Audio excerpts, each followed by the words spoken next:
Hello and welcome to News Centre. I'm Parikshit Luthra. The government introduced the legislations to conduct simultaneous elections in the Lok Sabha today amid fierce pushback from the opposition. The One Nation, One Poll bill had the backing of 32 political parties, including the BJP and allies.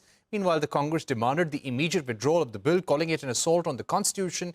The introduction of the bills proceeded after a division of votes requested by the opposition. While 269 members voted for it, 198 members opposed it. The bills needed a two-third majority to be passed, as it demands a constitutional amendment. The government has now referred the bill to a joint parliamentary committee. Now, what lies further and what are the issues at stake? We're joined by former Chief Election Commissioner T.S. Krishnamurthy. Mr. Krishnamurthy, thank you very much for joining us. One concern that the opposition has almost unanimously expressed is that this will lead to centralization of powers. It will hurt the regional parties in the country. Would you agree to some of those concerns, or do you feel this is unfounded, considering that one nation, one election was a practice that we had from independence till about 1967?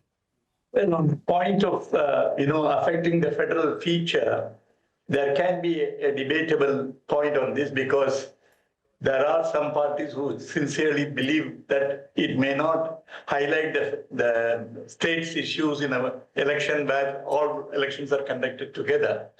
But our past experience so far indicates that the voters have been able to vote differently for the parliament as well as to the state. It is not that they have voted for the same party in all the states. Some states have, of course, done it. Some states have differed in their voting pattern. They have voted for a regional party or another party rather than the party voted to power in the center. So it may not be a very strong argument to say that it will affect the federal feature, particularly given the experience we have had for 75 years, the election experience. The voters are reasonably intelligent to distinguish and to identify the issues involved. And I don't see it as a big reason, but it is always better to get a consensus with the parties, because there's no point in having unnecessarily aggressive attitude in this regard. So it's better to arrive at a consensus. But it is not a big issue, in my opinion, particularly because that our voters have had rich experience and they have been voting differently. Right. Now, the government also said on the floor of the House that they are all in favour of this bill going for larger consideration to a joint parliamentary committee. If we were to ask you, are there any aspects of this legislation which need further consideration? And if yes, what would those be?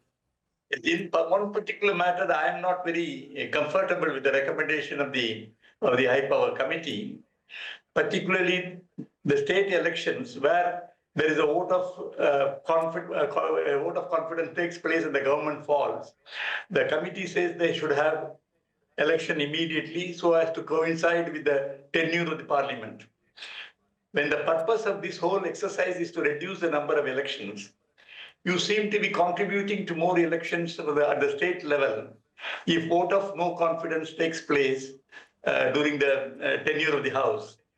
So one of the members of the commission, of the high-level committee, Mr. Subhash Kashyap, has given a very effective alternative, called the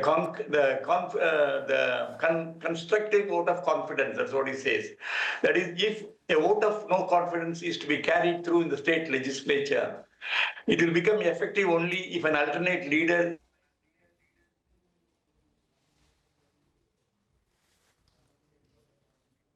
All right, we're losing that connection with Mr. Krishnamurthy. We will try and get him back online as well. But the point that he was making, that a vote of no confidence may necessitate another election at the state level, and he was not very comfortable with that recommendation. He was giving us an alternative, but all in all, Mr. Krishnamurthy pointed out that such elections have taken place in the past till about 1967, and voters in the country have very rich experience of voting in general elections and state elections, and they can clearly make up their mind as to who they want to vote for at the state level, at the central level, and at the municipal level as well. Now, this bill is going to go to a JPC. There will be a JPC report that the Parliament will deliberate on that even further. But the government seems determined to implement this from 2029 onwards. Remember, several industry bodies were also in favor of this exercise because they felt that simultaneous elections would be saving cost, would be better for the governance of the country, as continuous elections from time to time are a disruption for the economy.